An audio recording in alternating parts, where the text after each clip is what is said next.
Hey friends and family, my name is Skylent. Welcome to the channel. New year, new me, but we're gonna start out with a classic list video here. That's mostly what the channel is. I try to do compilation videos and episodic reviews, make it sound cooler than it is.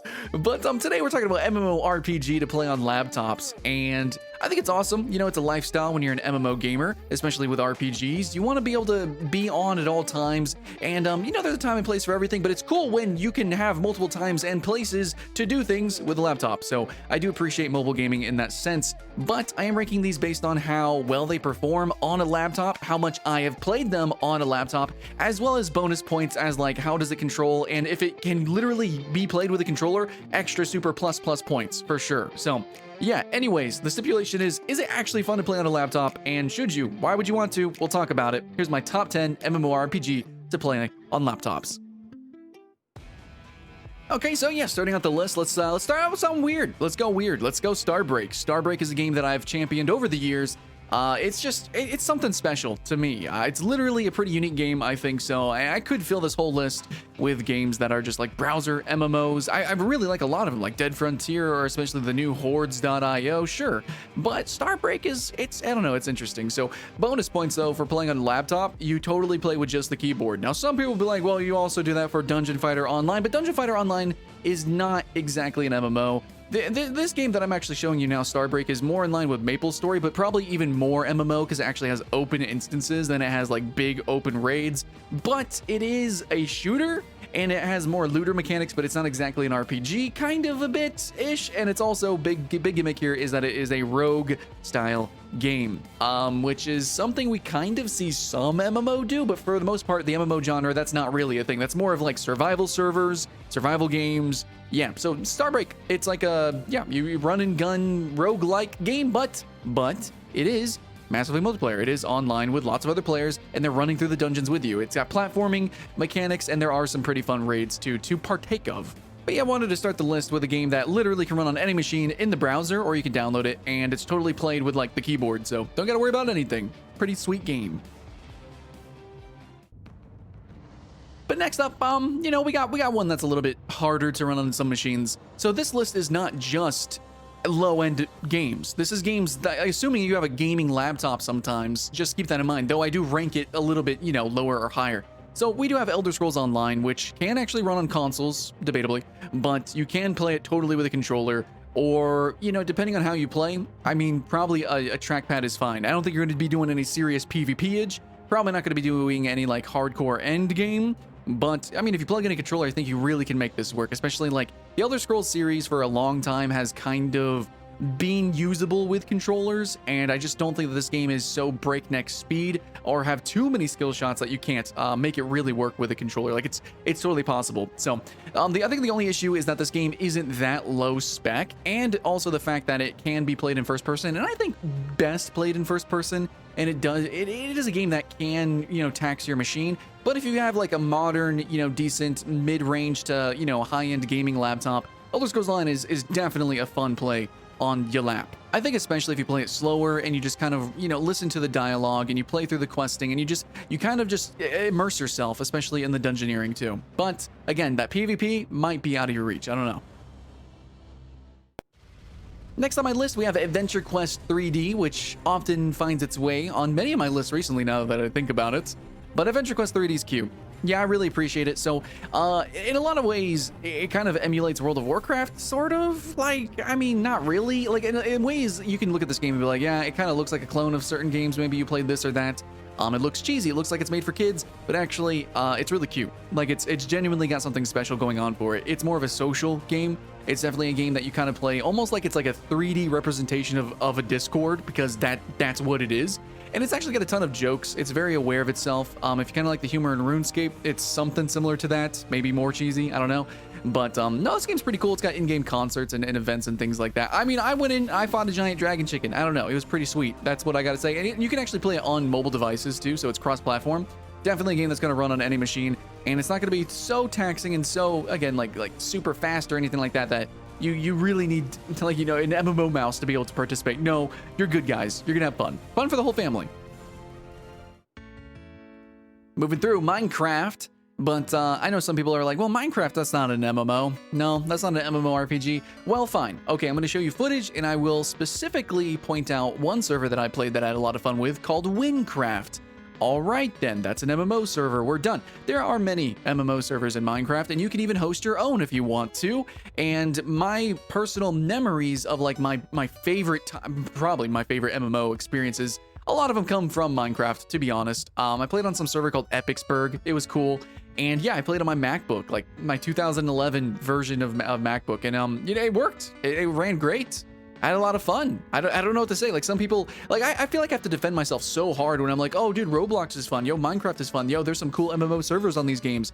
And some people really want to just completely like shit on other people for some reason. They're like, oh, that's just for little babies, or you know, that's not a real game. But the experiences that I've had in these games are more real than most of the commercial stuff that maybe is even on this list sometimes. But yeah, no, Minecraft can run on PCs. You can easily, you know, host a server if you want to, and you can have a really fantastic, massively multiplayer online experience. And again, the one server that I do want to champion is called Warcraft, WYNN Craft, if you guys want to check that one out. But I'm sure some of you in the comments below will list some as well. And I try not to have too many games that maybe are similar to others in these kind of lists. But no, I gotta mention Realm of the Mad God, because even though there are lots of other browser MMOs and there are distinctly like low spec MMOs, Realm of the Mad God is extra special, as in it's pretty popular. It's pretty popular, and it's like literally like the lowest spec MMO on the planet. The only problem though, and why it's not like literally higher on the list, is because it is an aim-based game. Like it's kind of a bullet hell.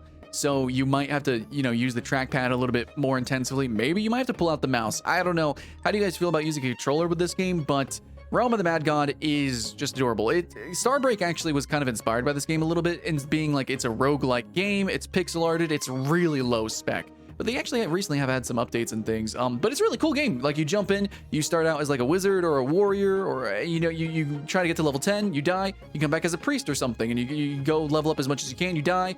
Anyways, and you get to a point where you try to do like this end game raid with like, you try to fight the mad god, and it's actually really fun. I've gotten to that point. But generally, you just kind of run around and just grind. I mean, it's just for shits and giggles. A cool game to play with friends. That's definitely for sure. Classic, absolute classic game. It's definitely the most arcade MMO that has ever existed. And some other games have tried to come out and usurp it, such as Starbreak. Though they try to do different things, or they try to do the same thing. And either way, it just kind of doesn't matter. It's such a weird niche that Realm of the Mad God has just full control over. Halfway on the list, I've got Albion Online. Albion Online, I've spent many hours in. There's one little disclaimer, though. Even though the game is actually kind of designed with tablets in mind, and it sort of evolved from there, though, but it still has that sort of mobile-friendly, like, yeah, it can be low-spec-ish, but actually it can also be, like, in major towns and in Zergs and in certain areas, it can be pretty intensive. And the game has turned into a very action-based game. Like, it reminds a lot of League of Legends, modern League of Legends. So, yeah, really, to play it at its absolute best, to be like the best dueler and stuff like that, you might want to use a mouse, but actually it does have some mechanics, such as spacebar auto-targeting the last person you hit, so you can actually still attack move even without a mouse.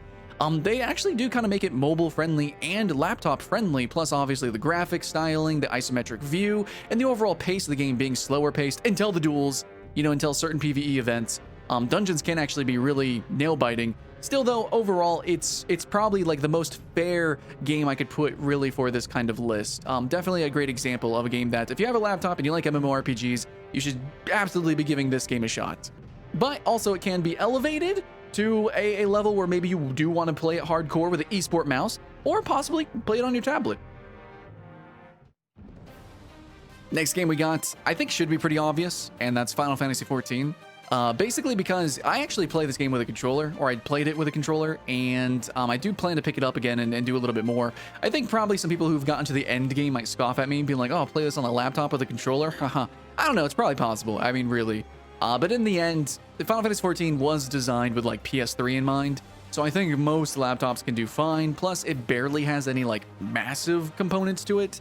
Yeah, it's a pretty game in some areas, but for the most part, like, you can play it on laptops. and it is designed with controllers in mind, especially the leveling. So slower pace, it should be pretty easy to get a hang of things. It's not too hectic, so yeah, no, absolutely. In terms of like AAA games, it's hard to find others that are more suited for laptop play, but at the same time, I do have my own personal biases for games that go above and beyond. And since Final Fantasy XIV does lack certain features that I like, that's really why it's so low. But I think technically, for a lot of people, this would be the game to play on laptops. But I also think a lot of people who are playing, you know, they want to play games on laptops, they are looking for certain things, you know, maybe budget games, maybe lower spec. I don't know. I'm kind of considering a whole lot of lifestyle things to this list. And yeah, my personal bias. So I'm going to put it at number 4. It's respectable, and it's definitely like a seriously good game to play on laptops. Especially, keep this in mind though, as an MMO, maybe it has failings, but as a Final Fantasy XIV, you know, as a Final Fantasy game, as like a role play game, as like something that you immerse yourself in, something that I said you should play Elder Scrolls for, if you play in that kind of way, you know, play it as a Final Fantasy RPG, oh yeah, definitely, then it should be number 1. And next up I got RuneScape. And I don't know, I'm thinking, you know, this list I'm really just throwing together, to be honest. A lot of games you can actually play on mobile, but yeah, RuneScape, I personally play it on mobile. I play it on my phone, but it is absolutely played on laptops. Like a lot of people have like, you know, their 3 monitors going and they'll have a laptop with RuneScape on and they'll play that while they're doing all their other stuff, while they're working and playing another game or watching a YouTube video. It's just one of those games that you can play on the side. And yeah, you can play it on your phones. And I think it's a great mobile game. But laptops are kind of, you know, it's halfway. It's mobile. If you play RuneScape 3, maybe I should put that. You know, there is RuneScape 3 that's a little bit more graphically demanding. It is also more mechanically demanding, debatable. So maybe that's more of the laptop version. But I like championing old school RuneScape a lot. But yeah, either way, RuneScape 3 is probably more fitting here. Regardless, just RuneScape. It's a good laptop MMO. Even though it's not browser based anymore, and there's more stuff and things and more people playing it than like ever. It's bigger than it's ever been.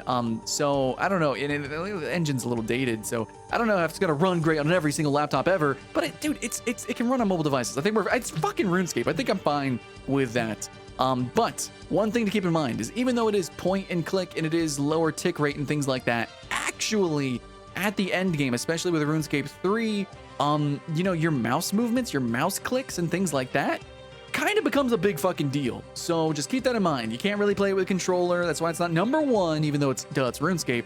There are some issues when it comes to using a trackpad and stuff like that, but for casual gaming and kind of living it like it's like a playable kind of comic book or whatever, you know, it's got some funny quests. I love the questing. Questing in RuneScape's the best. But yeah, if you play it like that, it's fun. Otherwise, when you get to the end game and stuff like that, there are some issues, but yeah, you guys are probably gonna yell at me in the comments below about it, so I think you guys know. Number 2, it's World of Warcraft. I was debating putting it at like number 10, you know, like as a starter. So it's like, hey guys, World of Warcraft, duh. Because there's so many cool systems in WoW that make it work on laptops. I love the fact that you can play without downloading the entire game. Like literally, like within 10 minutes or so as you're downloading the game, it's like, oh, it's playable. You can do the starter zones or whatever. That's awesome. I really appreciate it. I also think that the starter levels 1 through 20 is actually really great, especially if you play Undead or Death Knight or Demon Slayer. Demon Hunter. Really good starter zones there. And you guys can tell me your favorite starter zones in the comments below. But World of Warcraft is just generally like kind of meant to be played on most machines. It's well-rounded. It's action-packed. You can actually customize the UI and stuff to your fitting. You can make it work with a controller, though it's really fucking awkward. It's really awkward. So I can't put it at number 1, but this is technically the MMO that I did play the most on laptops. And, you know, you can make it work. But now that I'm playing raiding, now that I'm doing endgame and there's, you know, this esports scene with the PvP, now that I'm really pushing World of Warcraft to its proper limits, it's harder to put it at number 1. But technically, in terms of my history, my bias, and what I think of what a lot of you guys are looking for is like an efficient game that generally runs on most laptops and is fun. World of Warcraft is duh. It's WoW. Yeah, it's going to be like number 2 or number 3, right? But I do actually have a number 1 that usurps it. Yeah, my number 1 MMO, for just me personally, this is my opinion, to play on laptops is Guild Wars 2. Guild Wars 2 really just, it does it for me because, and it is my second most played MMO on laptops actually, but it really does it for me because I got to play with a controller. It's the first MMO that I actually tried doing weird stuff. I used like X-Patter with an Xbox 360 controller. It was the first MMO that I ever tried to play with a controller. And then I used the Steam controller, and then they had like official, controller support. They actually added in an action combat mode, so you can just full on always play with the controller. And I genuinely prefer play Guild Wars 2 like that, because it's kind of a fun game to kind of sit back and play it almost like Mario 64. Like you kind of you can jump around, you can do seasonal events, you can do some dungeons, and if you know them well enough, the action combat feels really good with the controller. I think some of you guys might play Terra, some of you guys might play a few other titles that, you have controller support, but I think Guild Wars 2 does it real good. I mean, I played the Warrior. It might feel a little bit different with some other classes. Like Mesmer, it might feel really weird, but at least with the Warrior class that I mostly played with, and Berserker, oh man. Yeah, all the skill shots and everything, it actually worked really well with a controller. So the controller bonus, the fact that it generally runs okay, it runs decently, and then what it looks like. Giant dragon fights in the open world, really fun, engaging dungeons, I think a really cute story, and as well, just seasonal events and just jumping in whenever you want. It seems like a fun, lighthearted game that can be kind of hardcore, at least in terms of a casual sense of a one and done. Like kind of, you play it like Dark Souls, you do the dungeons, and maybe you play a little bit with the end game, but it's not a game like World of Warcraft or Final Fantasy XIV where you're just constantly try-harding at the end game and your guild rating and stuff like that. No, it's not quite like that. So it's got a unique air to it that I think kind of might fit with the lifestyle of people who are more unique, who might play MMOs on their laptops. So I don't know, you guys try it out. Definitely gets a lot of bonus points for being able to play with the controller so well and being action-packed and being a true proper MMO. Abso-freaking-lutely. But yeah, guys, that was just me throwing that out there. This is just my personal experience with me playing games on laptops with different controllers. And I don't know, I'm a really weird nerd about mobile gaming. I'm a weird nerd about low-spec gaming. And I do want to clarify, if you've watched all the way through with this, maybe you're planning on buying a gaming laptop, or you are trying to figure out what games will run on your laptop, there is actually like a lot of resources out there. Please go look for them. You can actually, like, if you think you can't run Guild Wars 2, you might be able to modify the files. You might be able to actually, like, low-spec it and potato down the, go into the .ini files and change it so that you can actually run these games. So don't worry too much about that. I think a lot of these games will run on most average laptops, maybe not Elder Scrolls Online, but for the most part, give it a shot. I know this wasn't a list of just low-spec MMOs, but just in general, laptop lifestyle, which MMOs fit that? These are the ones. I'm pretty confident in that.